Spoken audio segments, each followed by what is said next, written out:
Alex all fired up for the baseball season as well. She's been covering the Angels for years and years, grew up a Dodger fan, has switched for the time being her allegiances. That's okay. Bringing it back up again. It's okay. The players do it all the time. Managers do it. When it's your father and you don't have a choice and you're born and raised into it with season tickets, and it's where you grow up. It made me love the game, so I'm grateful for it. Yeah. Yeah. John Fox in a couple of minutes will join us. So this is official. The Washington football team has officially released Alex Smith. He was 5-1 as a starter. He's an amazing guy. By the way, he should go into broadcasting or executive work in the NFL. He's terrific. And now the question is, who's next? A great play doesn't equal a career. Getting a job doesn't mean you can keep it. Lots of people in the world do things that are remarkable once or twice. That is not sustained success. Sustained success is years and years and years of overcoming obstacles and challengers. Taylor Heineke had a great play. He's fun. He's 6'1", barely, 205, 210, played at Old Dominion, and this play against Tampa in the playoffs was awesome. It is not a career. He played in the XFL recently. He's 27 years old. Even in this game, he had a 78 passer rating, was 26 of 44, a touchdown and a pick. He was really okay with one great play. Washington does not have their quarterback in the building. This is where I've been predicting for a month now Sam Darnold will land. You know I like Sam Darnold. I think he deserves a second chance. Now, some have suggested Cam Newton.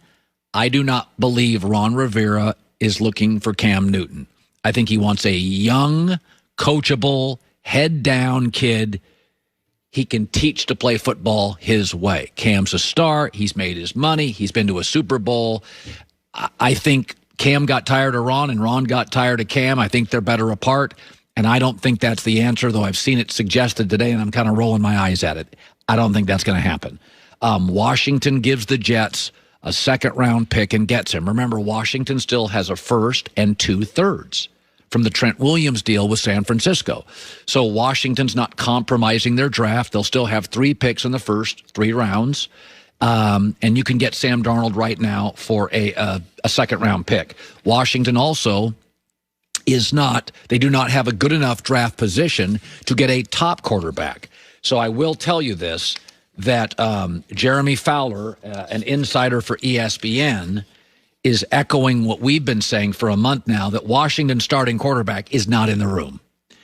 He says, of all the active teams in the early quarterback carousel, Washington is the one that consistently comes up. That's Jeremy Fowler. So this is my prediction. I've done it a couple times on the air. I think Sam Darnold in Washington is a perfect fit. I think Sam was a linebacker in high school. He's a tough guy. He's a physical guy. He's a coachable guy. He not highly demanding guy. And Ron wants a young kid he can build around that plays his style of tough football.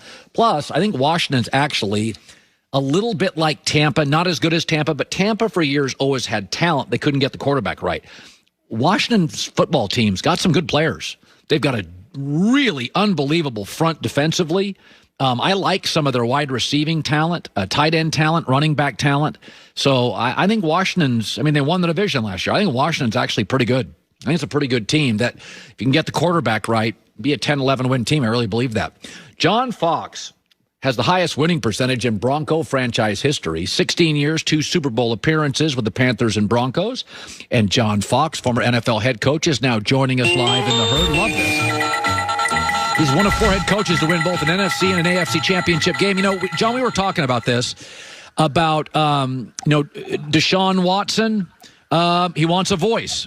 When Tom Brady left New England, you read the stories, he kind of wanted a voice. Russell Wilson increasingly. Hey, I'd like a little voice here. You know, it's interesting, John.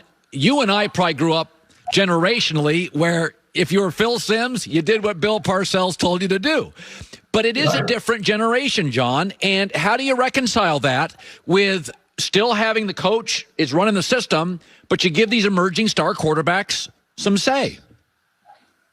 Well, I think it's actually good to let your leadership and particularly your quarterback in that locker room a voice. When players feel like they don't have a voice, sometimes they'll shut you out. So I think it's a good way to do it. Look what Bruce Arians did with Tom Brady. I mean, they were more down the field, kind of the passing team in the past, at least Bruce's philosophy.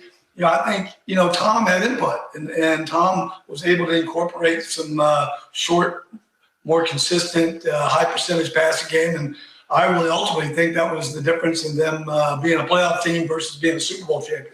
It's interesting, as you well know, when Peyton Manning came to Denver, Russell Wilson named Chicago as a team he was interested in. And people could say, well, Chicago, but Chicago reminds me a little of Denver. You had an emerging offensive line. You were 8-8. Right. You had made the playoffs. You had some very nice weapons on the perimeter. Chicago's got Tariq Cohen. Allen Robinson's terrific. And it's funny. So when Peyton chose you, there were teams that had maybe a better record that were kind of interested. What do you think ultimately, though, Peyton, a smart guy, saw in Denver that he liked? Well, I'm going to say a couple things. Let's not forget, Colin, that both the teams we're talking about, both Tampa and Denver back when we signed Peyton, had really good defenses. And whenever you have a quarterback, they understand, look, I can kind of have real input and can control what we do on offense, but I got to make sure wherever I'm going, whether it's the defensive coordinator or the head coach, that defense is pretty squared away. And I think, much the same happened with Tom when he was selecting Tampa Bay, and also Peyton as he selected, Denver back, when we signed him. So I think, sometimes that gets lost, but I do think that plays a big role in the decision-making, whenever these guys, whether it's a Russell Wilson, and I think Russell sees that in Denver. I mean, not Denver, in Chicago as a really good defense. John Fox joining us. So it's interesting. I was just telling my team this morning as we were building the show, I said, so Washington's got a great coach. They made the playoffs. They have a championship defense. And it's March 3rd or 4th, and they don't have a quarterback. And because Alex Smith is gone. And I said, this feels like Sam Darnold to me. And it's interesting because I loved Sam out of college, but he regressed last year. How do you view Darnold? Because you and Ron are both defensive-minded coaches. He can make mistakes. He can be a little reckless. But he's 23. He's really talented. How would you view him? Would you roll the dice in a Darnold? Yeah, I think in Washington's case, I saw your pre-show before I came on. I think I would agree that they've got a really good defense. Ron's a great coach, a great communicator. Players, respect and play hard for him. So I do think it's good. And then as far as Sam goes, look, I loved him coming out. He was my number one quarterback when he came out. I think all that's still there. He just needs a really good quarterback coach, a guy that's going to put a lot of confidence in him and faith in him. I just think he needs a change of scenery. That team, the Jets, was not very good. I don't think he had a great supporting cast by any stretch. And all those things are there as far as going to the Washington football team. I think it's a good marriage and one that I think draft capital wise they can afford.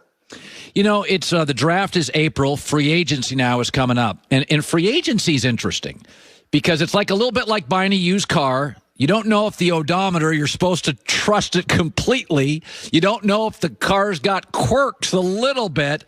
What was your theory? Now Arizona just went out and said, we're going to go get J.J. Watt. We all kind of know he's a good locker room guy. He's a big presence. What was your theory on free agency? Were you reticent sometimes to do it? Bringing in a big personality? Often you're bringing in a big salary, John, and other players can resent that if you bring in an outsider and he's the highest paid guy. How did you view it? Well, I always kind of looked more for the middle of the road type of guy. I mean, we picked up, Marlon McCree, who ended up being a starting safety. Heck, we picked up Jake Delhomme for a small contract, that took us to a Super Bowl early on in Carolina. But year two, we were able to go out and get Stephen Davis, Ricky Prohl, and Jake Delhomme, and that kicked us from a 7-9 team into a Super Bowl team. Those guys are really good players. I'm not slighting that, but they weren't big contracts. And we were able to go, I don't want to call it bottom feeding, but, kind of value shopping instead of going out with a big name and paying a whole lot of money. It's funny. I get a lot of crap on Baker Mayfield because I've said before, I tend to like my I always say I like my presidents to be presidential. I like my quarterbacks to be quarterbackial. I don't like them stepping in it. I love Russell Wilson. I love Brady. I loved Eli. Baker sometimes can step in it. And, this week he was talking about UFOs, and I'm like, listen, I'd prefer he not go into alien talk, but, okay, whatevs. And the fans always come in that